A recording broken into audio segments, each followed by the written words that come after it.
The heartbreaking video of a 5-year-old Syrian boy named Amran sitting in an ambulance after being pulled from the rubble after an airstrike in Aleppo focused the world's attention on the horrors of the war in Syria, with 136 million views on Facebook alone. But there are much worse images coming out of Aleppo every day now, where in the past few weeks alone, 400 people have been killed, at least 100 of them children. Just days ago, the State Department called for a war crimes investigation of the Syrian regime of Bashar al-Assad and its ally, Russia, for their bombardment of Aleppo.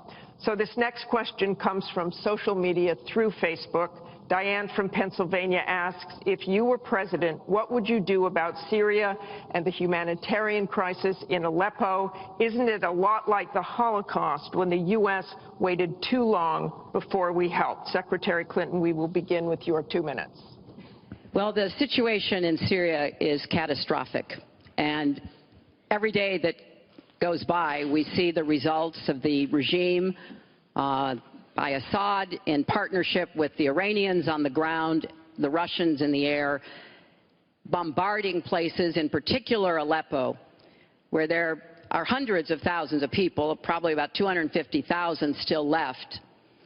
And there is a determined effort by the Russian Air Force to destroy Aleppo in order to eliminate the last of the Syrian rebels who were really holding out against the Assad regime. Russia hasn't paid any attention to ISIS. They're interested in keeping Assad in power.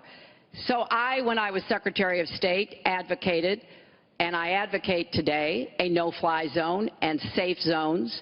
We need some leverage with the Russians because they're not going to come to the negotiating table for a diplomatic resolution unless there is some leverage over them. And we have to work more closely with our partners and allies on the ground. But I want to emphasize that what is at stake here is the ambitions and the aggressiveness of Russia.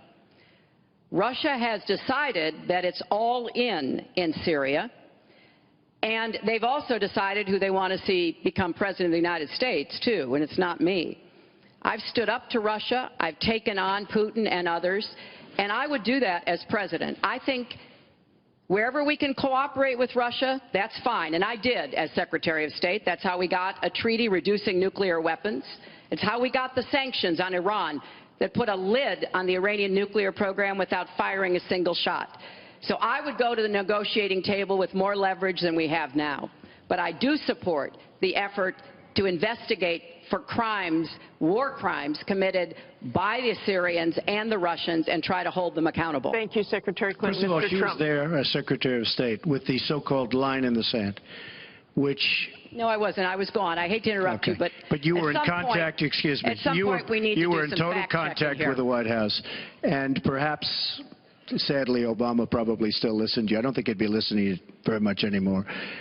Obama draws the line in the sand. It was laughed at all over the world what happened. Now, with that being said, she talks tough against Russia. But our nuclear program has fallen way behind, and they've gone wild with their nuclear program. Not good. Our government shouldn't have allowed that to happen. Russia is new in terms of nuclear.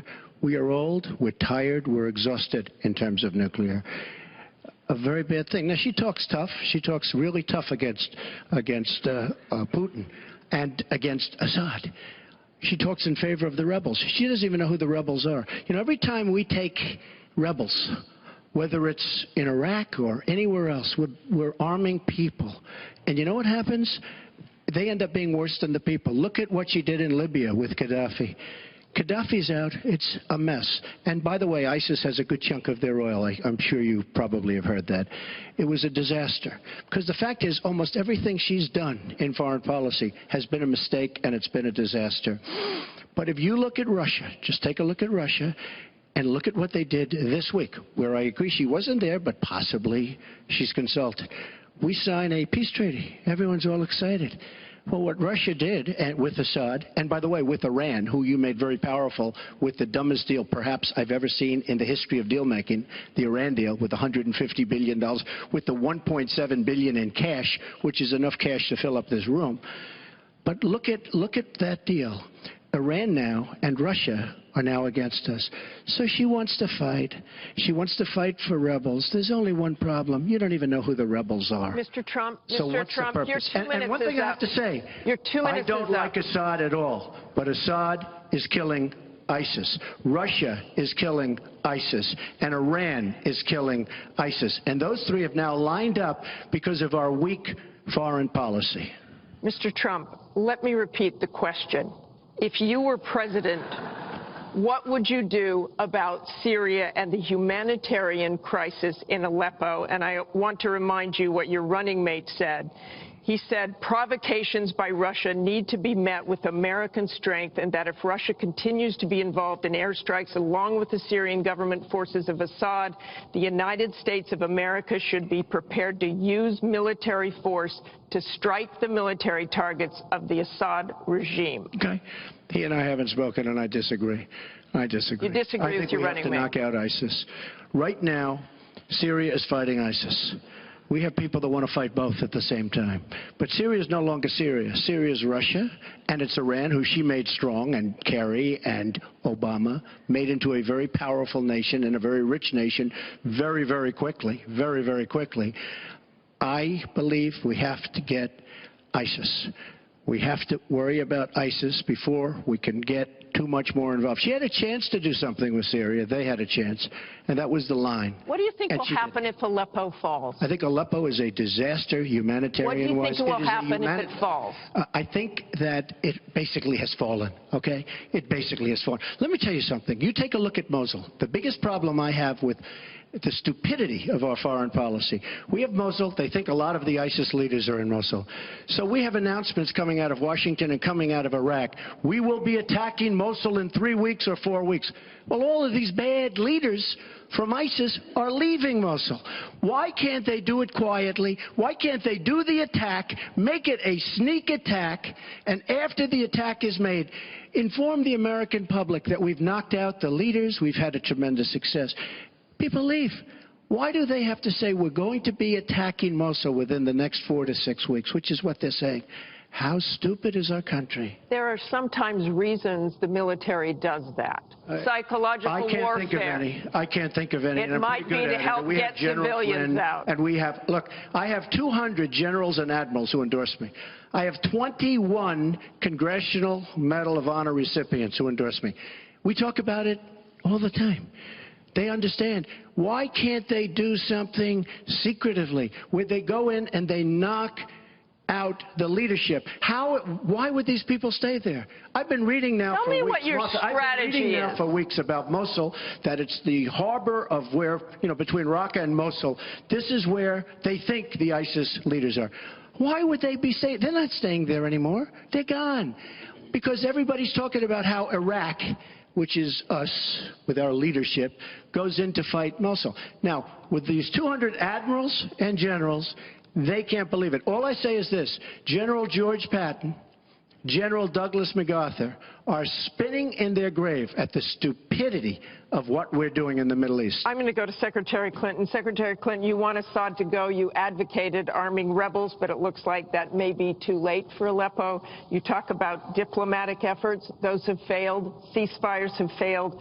Would you introduce the threat of U.S. military force beyond a no-fly zone against the Assad regime to back up diplomacy? I would not use American ground forces in Syria. I think that would be a very serious mistake. I don't think American troops should be holding territory, which is what they would have to do as an occupying force. I don't think that is a smart strategy.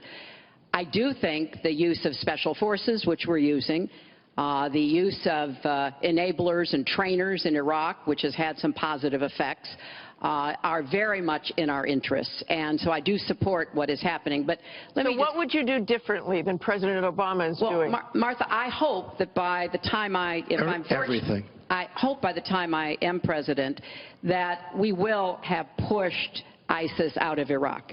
I do think that there is a good chance that we can take Mosul. And, you know, Donald says he knows more about ISIS than the generals. No, he doesn't. There are a lot of very important planning going on, and some of it is to signal to the Sunnis in the area, as well as Kurdish Peshmerga fighters, that we all need to be in this, and that takes a lot of planning and preparation.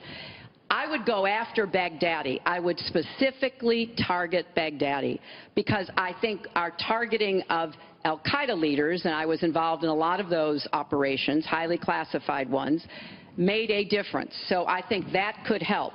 I would also consider arming the Kurds. The Kurds have been our best partners in Syria as well as Iraq, and I know there's a lot of concern about that in some circles, but I think they should have the equipment they need so that Kurdish and Arab fighters on the ground are the principal way that we take Raqqa after pushing ISIS out of Iraq. Thank you very much. We're going to move on. She went over a minute over, and you don't stop her. When I go 1 second over, it's like you had many answers. It's really very interesting.